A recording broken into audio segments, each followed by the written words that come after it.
This is Hannah. We are both juniors at Cornerstone. I'm studying physical therapy. She's studying occupational therapy. And today we get the privilege of talking to you about branched chain amino acids. We are pretty excited to talk to you guys about this topic because we've definitely used them in our exercise programs. Both being athletes, we're excited to learn about what this topic actually does to our body and for our body. And so we're excited to share the information that we learned with you guys today. All right, so what are branched chain amino acids? There are three of them. They are isoleucine, leucine, and valine. And they are all essential amino acids, which means that they cannot be produced in the body. Our body does not make them. We need to intake them through our diet and through the foods that we are eating. Branched chain amino acids account for about 20 to 25% of most dietary proteins. And the reason that they are so valued by athletes as an ergogenic aid is because these branched chain amino acids are substrates for oxidation and thus for ATP production. It just increases the amount of ATP that can be produced because of that oxidation ability. And they are also the most important stimulators of protein synthesis. And that's just something that athletes really desire, especially after a workout, because it really rebuilds those muscles that we break down throughout our workout. Okay, so where are they found? Let's move our faces real quick.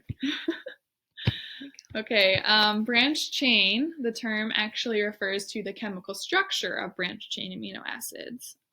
They are found in protein-rich foods that many of you have come into contact on a daily basis. So they're found in things like eggs, meats, dairy products, beans. The list could go on and on. So branched chain amino acids are, as Hannah said, they commonly account for 20 to 25% of most dietary proteins. It's important that we are intaking these because obviously our body cannot produce these on its own due to the structure. So a popular dietary supplement of branched chain amino acid is sold in powder form. So we put a picture of whey protein in the corner just to show you guys like what the bottle looks like. I'm sure most of you have come into contact with this. A lot of us are athletes, so we've used protein supplementation of some sort, and there are branched chain amino acids inside of those. So the most common form of this would be whey protein. Whey protein, a reason that so many people seek to take this after a workout or resistance training is because the whey protein actually has all of the essential amino acids in it, but it's really high in the branched chain amino acid leucine. Leucine is actually rapidly digestible and has a very high bioavailability. So the main claim overall that we found for the reason that athletes desire to take this is to stimulate muscle protein synthesis in order to induce hypertrophy. And we've heard that term before. We know that hypertrophy just increases gains, or it's the increase in gains in lean body mass and in strength. And we've seen this to happen with younger and older adults who are taking these branched chain amino acids. Because it is easily digested and digested quickly, and because it leaves the stomach rapidly, there is an increase in the blood amino acid, and that is thought to be a very critical component to the stimulation of the muscle protein synthesis, which again is very desirable after a workout, after we've kind of broken down that muscle, we want to rebuild it. So overall, just because of the amino acid content, rapid digestibility, and high bioavailability in these branched chain amino acids in this whey protein is why athletes really desire to take this. So in exercise, this one study that I was able to find talked about people who consumed a drink and it contained 5.6 grams of branched chain amino acids, and they consumed this after their resistance workout. It had When they did this, the test results found that they had a 22% greater increase in muscle protein synthesis. As Hannah stated earlier, that is very desirable for an athlete, especially after we have broken down that muscle, especially with resistance training. We want to be able to build that up and use it.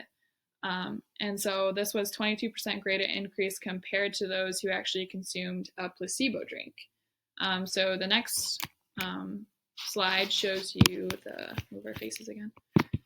So shows you the chart and the graph and the data behind why this happened. So if you look at the open circles on this graph, it'll show you the people who consumed the placebo drink. And actually, if you look, there stays pretty constant or doesn't change much at all due to taking this. Obviously, there was no muscle protein synthesis here, or at least an increase in it. But if you look at the closed circles, that is the people who did consume the drink that contained the branched chain amino acids.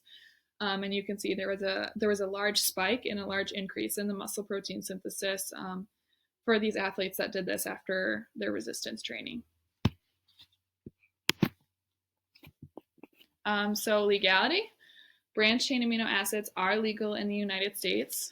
Again, most of you have come into contact with one of these, especially if you're an athlete, if you're into weightlifting, training of any sort, really anything. All of us seek to find foods that are very high in protein, and those high protein foods contain these branched chain amino acids that we have a picture of those listed above, the branched chain ones that we've been talking about. So most of us have taken supplements too. I know that as being an athlete, I've taken supplementation like whey protein, casein, like all of these supplementations that we've tried or given a shot because we thought it would help us in our athletic performance to increase it because we wanted our muscle protein synthesis to grow. So the recommended dosage is about 250 milligrams per kilogram of body weight per day. And in all honesty, if adults are getting adequate protein in their diet, then this supplement is really not necessary at all.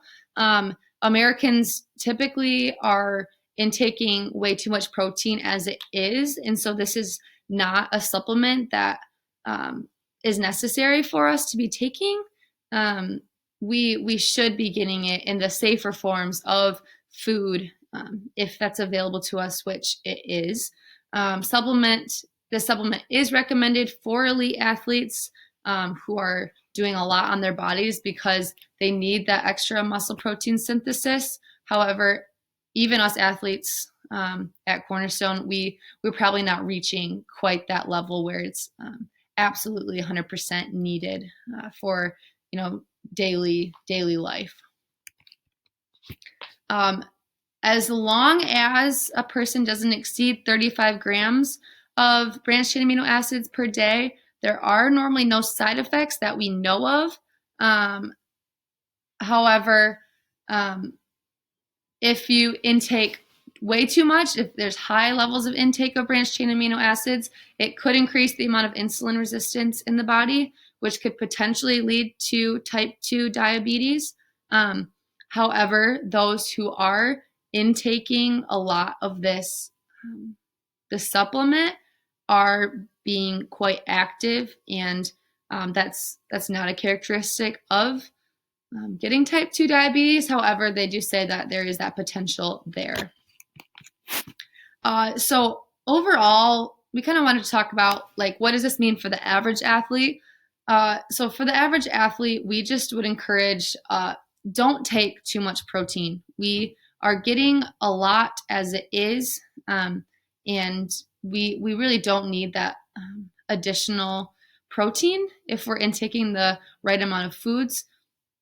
There are also additional kcals in these protein supplements that could increase unwanted weight gain if they were taken in addition to a meal. So taking a meal replacement shake while also getting another meal, just additional calories that many of us really don't actually need.